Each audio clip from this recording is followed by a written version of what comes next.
This is the Toyota Avensis something or other, which is built in Derby.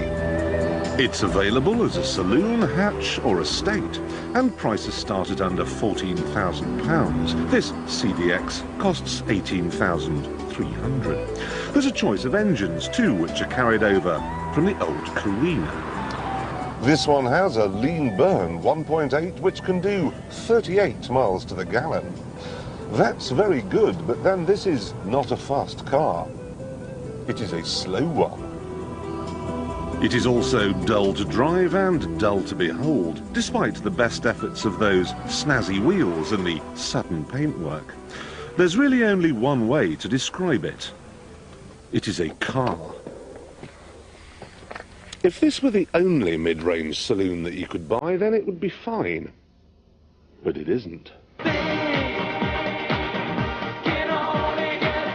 There are countless cars out there competing to relieve you of about £18,000. So which one's best? Now in this bracket, the only Audi A4 that you can have is the 1.6, and that isn't really enough, is it?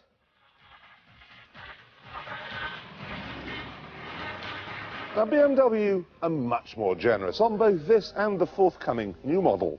You get a 1.8-litre engine and a radio.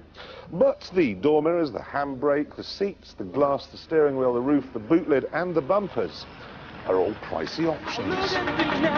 Of course, you could have a Vauxhall Vectra instead, either a luxurious 2-litre CDI or a 140-mile-an-hour V6. But I think not. If I were looking for blood and guts performance, this Mondeo V6 would be an easy victor. But today, I'm wearing a tweed jacket. I'm therefore put off by the fact it's in insurance group 16 and only does 28 miles to the gallon. This is a great car, but it's got to go. Then there's the Peugeot 406, nice looking car, nice to drive, but with an interior like that, it stands no chance. The Rover 600 gets thrown out for being dreary. Actually, it needn't feel that bad because it's by no means the worst offender.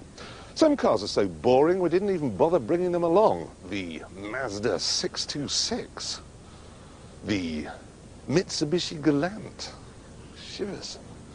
The Renault Laguna, though that is at least cheap. But then so is eating mud. The Citroën Xantia is much more interesting with tricksy suspension and individual styling. But the lemon-sharp brakes and ocean liner ride can become wearisome.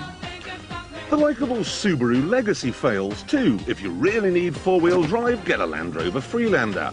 If you really need a boxer engine, get a Life.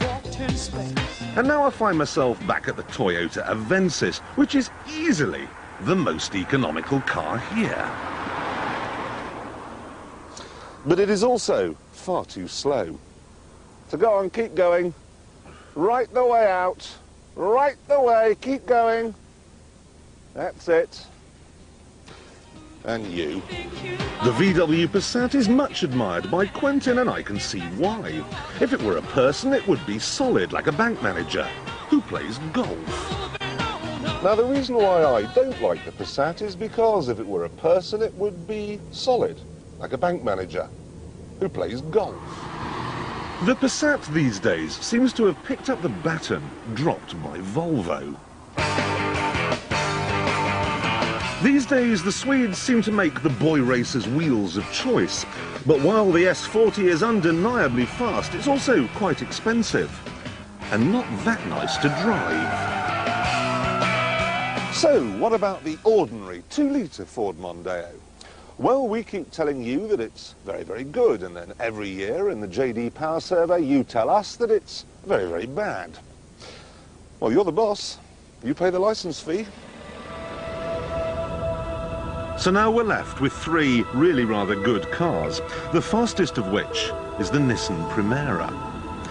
For this kind of money, you can have a GT, which does 136 miles an hour. It's great fun, well made, and reasonably inexpensive to run. but the styling is shamefully dull. I just wish it looked as good as this.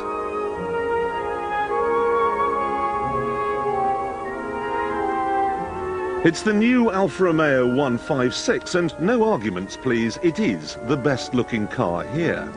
And it's the same story on the inside. I mean, look at the way they've hidden the silver dials away down at the end of pods. There's a wooden steering wheel.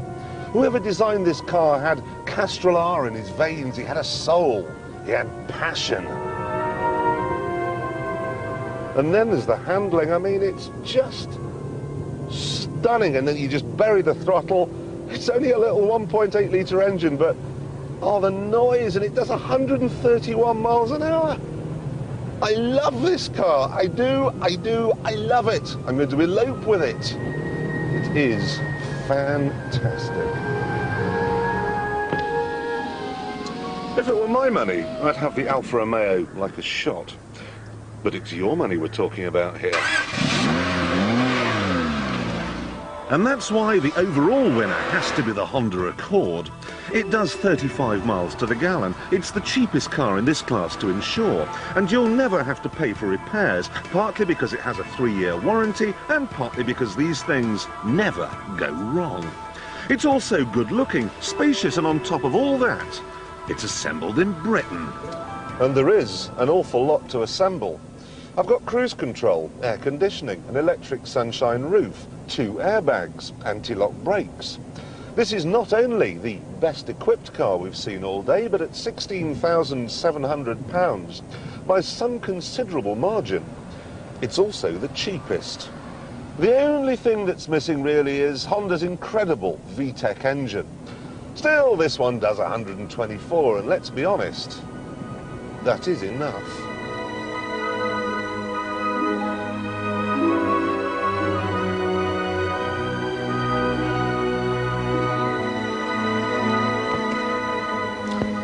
So there you have it, common sense on wheels. The Honda Accord 2-litre SE, the mid-range saloon that you should buy. But I'll let you into a little secret. It's not the mid-range saloon that I'm going home in tonight. Romeo, Romeo, wherefore art thou?